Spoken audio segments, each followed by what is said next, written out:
Hey you guys, this is Josh and Carolyn with Homesteading Family, and welcome back to the Pantry Chat. Yeah, we've been doing Pantry Chats once a month lately, and we're feeling a little disconnected from you guys. I guess it feels like we go long periods without getting to sit and chat with you. Well, and you guys have been letting us know that you're feeling disconnected. Yeah. And so we're going to talk about that a little bit at the end. Good. But for now, let's roll on with the Pantry Chat. And there's been a lot going on. There's some really great stuff going on. There's been some really hard stuff going on that we're going to share with you too. Yeah. So, what have you been up to? Oh man, well, hey, we were out huckleberry picking last night till like 9:30 at night.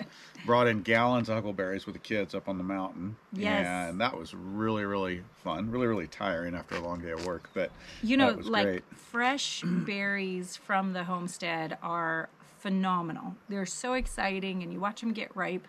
But there is nothing like going out into the wilderness and just harvesting berries that you didn't plant, you didn't tend, you just have to go pick them. And everybody came home and they had purple fingers and blue lips. I had purple feet. I was in flip-flops way out in the woods, which everybody gave me a hard time for. Right. But, the story was I caught up with everybody and it was a 10-minute walk. Oh. Well, it ended up being a 20-minute hike straight up the mountain. Yeah. This is what happens when you get directions from a 16-year-old young man who's quite athletic. Anyway, so I ended up with purple feet. There were so many elderberries. Huckleberries. Huckleberries, not elderberries. Yes. Elderberries are next. Anyways, so wildcrafting is a great part of the homesteading life, and it's something that we do too whenever we can, harvesting what's wild, not just what we're raising, whether that's venison in the fall or huckleberries in the summer. A lot of herbs. Elderberries, a lot of herbs besides what's in the garden. We're sitting in the cottage garden this morning. That's really nice. Yeah. Beautiful spot. So picking huckleberries and trying to keep everything moist.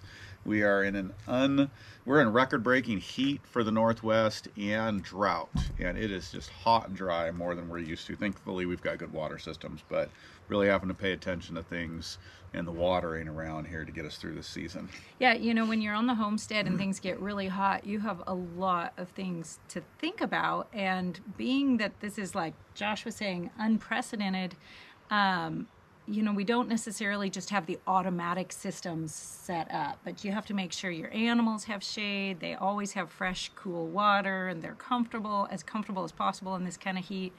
And then, of course, the gardens aren't used to this. We're seeing it, actually, most of the gardens have made it through They're doing pretty good. well, Yeah. except for some of the tomatoes up in the hoop house. Yep. It got so hot that some of them started dropping blossoms, and they're not setting as much fruit as they should be. Which is a bummer because we're in our third season. The soil biology is really developing. Soil tilth's really developing. The tomatoes and the cucumbers are actually growing fantastic. Yeah. Cucumbers don't mind the heat, but these tomatoes, so it's hard because they're growing well, they're healthy. So they're the healthiest tomatoes we've ever had, but they don't have tomatoes on them. Right, because of the heat. But you know what? This is the homesteading life. Yeah. This is working with nature, and there's ups and downs. There's a lot of them, and there's steps forward, and sometimes there's steps back, and we've got kind of both of those going all over the place because with maybe that heat and some of the elements we're struggling with, we've got a couple new gardens into play. We've got a whole new main crop garden, and the corn and the beans there and the squash are loving it. We call it the Sisters Garden because we've got all three of those in there. And then the terraces are coming along. They're going to take a couple years, but some of the things are a little sad out in the terrace garden. We actually just filmed a tour for you guys, a garden tour for you guys that probably won't be out for another week or two after you're seeing this, but we will take you through all these different gardens so you can actually see them. But the terrace garden, because it's a first-year garden, some things are going great. The fava beans are happy. Chard's happy. All the greens. Yeah, we've got a lot of spinach out of there. And we've brought it closer to the kitchen, which is the goal. But there's some things that are kind of wishing the soil was a little richer and a little better, like the melons and the squash. And the tomatoes are doing pretty good at this point. So anyways, Hey, we talk a lot about gardens, but another thing that I'm excited about is some of the things that are happening with animals. Yes. And of course, we changed out, we got rid of all of our sheep that we were breeding last year because they weren't meeting our needs on the meat side. They were good wool sheep. And we've got new ones coming, hopefully in August. Cotswolds, They yes. have a very similar wool to Gotland, which was important to you. Yes, I wanted to And- make sure that we had a really usable wool because, a lot of the meat breeds of sheep, their wool is very coarse. And you could use it, but you're going to use it for something more like a rug or an outer sweater. But we like having things like beanies and gloves and, shirts that you can actually wear next to your skin. And for that, you need certain breeds of wool of sheep to produce to get certain the right types of wool. Right. And Cotswolds should be a very nice hand spinnable wool. So I'm really excited about that. And you know what? I'm hoping that I'll be able to sell a little bit of the yarn. Yeah. So I'll let you guys know if that actually maybe an comes Etsy up. shop coming one Maybe day. an Etsy shop Homestead one and Family day. I don't know. Etsy shop. What do you guys think about that? Would that be Yeah. something you'd be interested in? Because I think that would be really fun to get to share some of the products from our homestead with you guys because you're following along, watching what's going on. Yeah. So we have some new sheep coming in. Yep, we have some new pigs coming in too. Yes. We have always just raised feeders, been wanting to move toward a breeding program so that we're breeding our own sheep, mostly for our own use, but maybe a little bit of sale. And I've been researching for years, and we've settled on coonies. Yes. And got some friends that are helping with that, and so we're looking for the right breeding pair. And going to get those in this fall too. So just some of the other elements, and also you guys haven't seen our beef cattle much. We have beef cattle besides the dairy cow Tilly, but they're south of us about an hour and a half because the land's just not developed here yet. And we're getting there, and we're going to work on some temporary fencing, and probably going to have the beef cows back home hopefully by the fall. Yeah. So that's really exciting as well. It always feels good every step we take towards a little bit more self-sufficiency, a little bit, greater resiliency here at the homestead. It always feels good. It always feels, especially this year, it just feels like having our food close to home is a good thing. Well, and having our food reproducing, Yes. Reproducing asset that we're breeding them, not just buying them. And Yes. not everybody can do that, and that's okay. You want to support your local farmers, but we want to be trying to raise as much of that at home as we can. Yeah. So what about you? What are you into? What are you excited about? What's going on with you? Okay, so one of the things, I've got a lot I'm excited about around here right now. One of them is the garlic we just harvested. Oh, we had an amazing... Best garlic harvest ever. I mean, we planted the Best. most we've ever planted, but also with that soil developing, did really well. The garlic is just beautiful. It's back curing right now, so it'll be curing out in the air to get kind of, turn the little outside husks on them papery and dry so that they'll sit in storage for the winter. It's back there right now, and then we'll be able to hang it up down in the basement for use in the kitchen, and then get ready to plant some again this fall. Yeah. So I'm really excited about that because that was just a great crop. I am actually excited about the cottage garden this year. I'm always excited about the cottage garden, but this year it's really matured, and I did not have to plant anything in the perennial sides.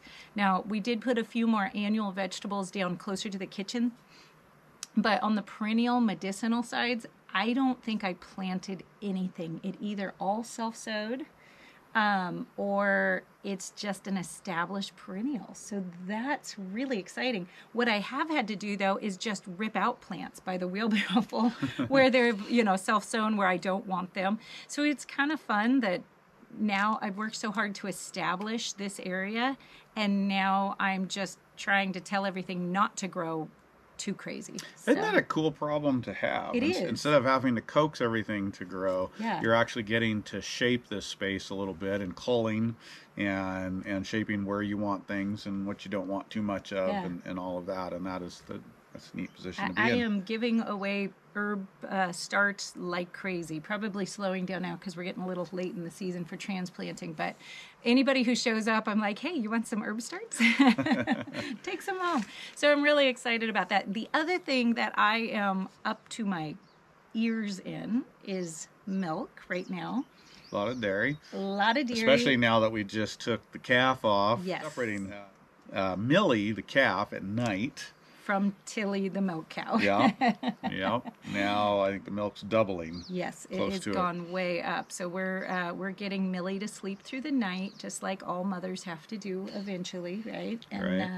And we're getting a little extra milk for it. So that's really great. But I'm taking a lot of that milk and I'm using it to film the dairy class, which is really exciting because that is shaping up. I'm just excited about this class. If I had this class that I'm filming when I started doing dairy, I don't even know how many years it would have saved me of frustration and like trying to make this, experimenting. Yeah. It's really, when I make a class for you guys, I make the class that I wish I had with the information in it that I know would have really accelerated my learning curve. And so I start getting really excited when I see it come together because I know the stories that I get from people on the other classes we've done. And they're just amazing. And so I love getting to help people and see their journey progress faster. And it just makes me really excited. You know what I like about the class? I can guess. all the extra goodies. I mean, we're putting up a lot anyways. There's a lot going in the cheese cave, but refining the process, and then of course a little inside when you're filming, things don't always go right, so stuff has to get redone, especially with something like dairy because they're just doing a lot of cultures and a lot of different things that are happening. Right. And it's got to be right so that she can demonstrate it for you, and sometimes things don't go right and got to start over. But there's all these extras. And there's been extra feta, there's extra cheddar, tons of yogurt, which is great. I think you've just boosted our yogurt program. And so there's a lot of extra goodies coming into the house, just besides what would normally be getting done from the filming, besides a little bit of experimenting and things that you're doing along the way. And so it's really that's what gets me excited. You can make something 100 times and have it turn out right, and then the next time you go to do it on film, and you're just sure you're going to get the disaster. So yeah, there's some extras there, and I was laughing with my son who's doing some of the editing for me on this class about keeping an outtakes reel. Because of the amount of times I splash something on myself, I get frustrated because a fly will come land on my nose or something while I'm filming, and I'm like, this is a dairy class. I can't have flies in the video right here, but we're on a farm. It's a fact of life. So anyways, it's been a fun process, and I'm getting really excited about it, and I think the wait list is open right now as you guys are seeing this. So look for the link in the description down below. I'll put a link down there because if you're interested in that, you'll get all the information about the class in the wait list. Well, can we share a couple of the benefits of the wait list, especially for our YouTube subscribers that may not be on our email list? Because this wait list is exclusive. This is being released. When this class gets released, it's going to get released only to the people that are on the wait list first. And so there are a lot of bonuses pre-release that are going to be there. And then a special pre-release price that only the people on this wait list will see. So if you're interested in dairy, just make sure you jump in on this. And you'll see a few notices here coming out, but make sure you get on that email list so that you stay up to date on it. We love getting to give you guys who are our regular supporters something extra, like the extra bonuses, the extra goodies. And so that's what this is all about. That's what that wait list is where we can give you all sorts of fun extra stuff that nobody else is going to get. So that's a fun thing. So we've had a lot of really good things going on. We actually even got to go on an anniversary trip. We did. Ooh, we snuck away from the homestead, just the two of us. Can you believe that? For 7 days. We got 7 full days. This is our 19th anniversary. Yep. Very exciting. For a trip down to Mexico, to Baja, Mexico. And we had an amazing time. And I went deep sea fishing for the first time in my life. She did, and she did awesome. She brought in a 25-pound Dorado or mahi-mahi. Some of you might recognize that as you want to look it up. That's a fun fish and a hard fish to catch. And she handled it like a pro. I had more fun watching her fish than I had fishing. That's good. I was really concerned because I do get seasick, so I was really concerned that that I would ruin the fishing trip by not feeling well, and I actually did just fine. So I'm really thankful. You handled the boat great. You had your balance on you, and you handled that reel. So for those of you who don't know, deep sea fishing's my hobby. When we got married, I knew I had to, just keep pick and choose. And so deep sea fishing is something I've loved to do for a long time. And so that's something I try to do once a year. And it was just so fun to have Carolyn along, and she jumped in just like a pro and caught some amazing fish. She also caught a rooster fish, which and a big one, which people fish for years and sometimes a decade or more to get one. And you got one out on your first day. So now I'm totally spoiled, and I'll probably never enjoy fishing again because I just caught them all on the first day. So anyways, you're hooked. It was right? Absolutely. It was a lot of fun. I had a really good time with that. But we've also had some sad things happening in our household. Yeah, it's been very difficult. Grandma Genie passed away, and many of you are familiar with Grandma Genie. There's at least one video. I think there might be a couple of her out there. She was 92 years old. She was 92 years old, and she was spry and spunky right up to about the last 6 weeks of her life when she had an accident, and it kind of took her downhill. Just kind of went downhill from there, and we were very blessed to have her with us the last year of her life. And we got to know her better and more, and the kids got to know her and got to know that generation. She was the last of both of ours grandparents. Yes. And the last of the kids' great-grandparents. Yeah. And sorry, I'm going to tear up a little bit. Well, and she was an amazing woman because she just would get out there and get in the middle of everything that was going on. She did not want to be left out of anything. She didn't care that she was 92. She wanted to be part of everything that was happening. And so we really had a lot of really fun, good moments with her.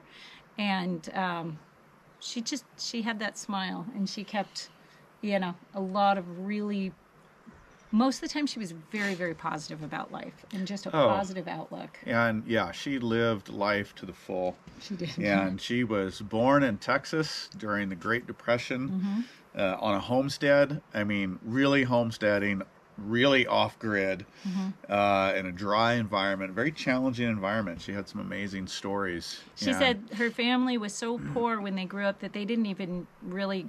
They weren't affected by the Depression because they were so poor to begin with that it just didn't affect them that much. And a lot of people in their area was. So it was just normal. They didn't even realize things to her were normal, like, their cistern that was a well that caught all the roof runoff from the roof, and that's how they collected their water, was an in-ground, like a well, but it was a cistern. Yeah. And she told stories of she was the youngest and the smallest, and she'd get lowered in the bucket.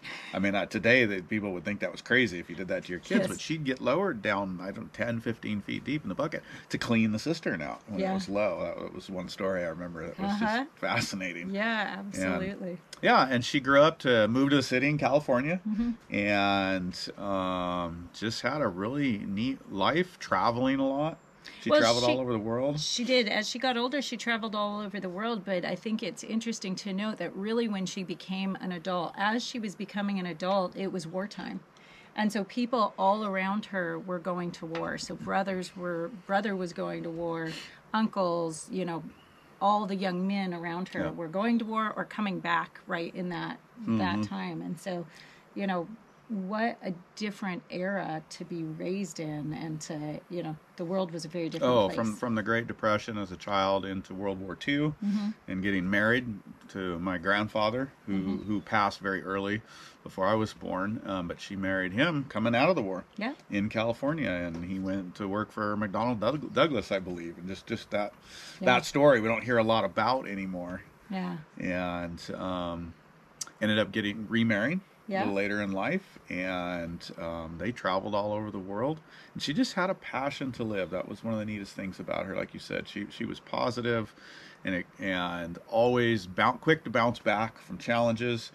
And I got to tell you, her last big act, which kind of was the beginning, well, not kind of, it was the beginning, of the end of those rough, I think it was closer to 8 weeks, when nobody was looking, at least us. No adult was looking. She took a bike ride at 92 on one of the kids' bikes. She made the 4-year-old get off of her bike so that she could go for a ride on it, and because she said, "Well, that looks easy. I think I should be able to do it." So, yeah, and she fell.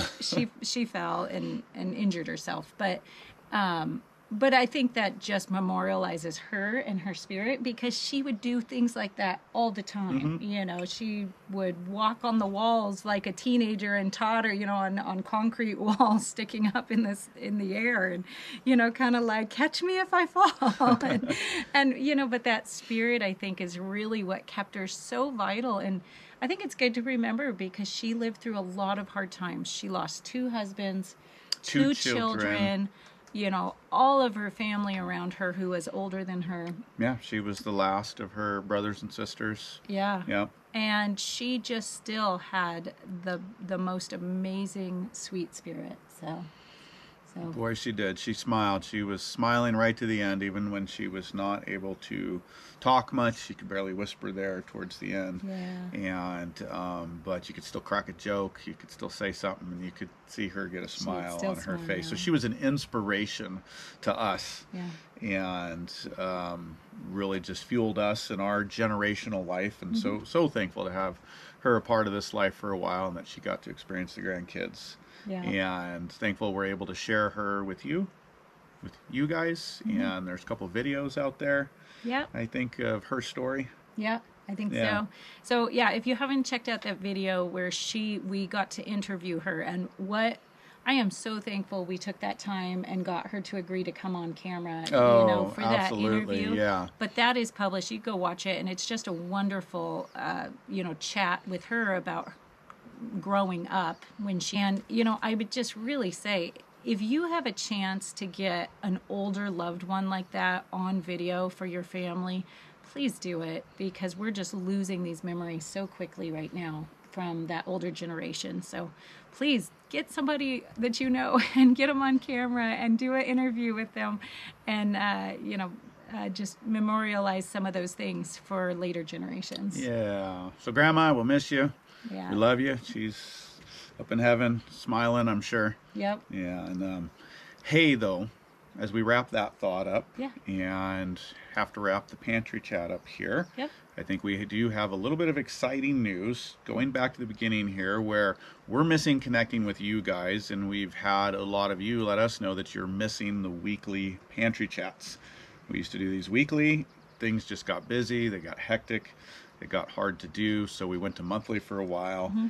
But we're going to, I think, attempt. I think we want to be careful about committing, but we're going to work to be getting back to weekly pantry chats. Yeah, absolutely. We're excited about that. So if you have topics that you want us to chat about, sure. then make sure you put them in the description down, or the comments down below. I think we want to say with that for the time being, we're not going to be continuing with the podcast, the Pantry Chat podcast. It's just making production a little bit hard to get to these every week, and we felt like it was more important to be connecting with you guys every week than trying to get, a once a month video placed here and on the podcast. Yeah. So for the time being, we're going to go just to video, and we look forward to getting to hang out with you a little bit more. Absolutely. So hope you guys have a great week, and we will see you soon. Goodbye. Goodbye.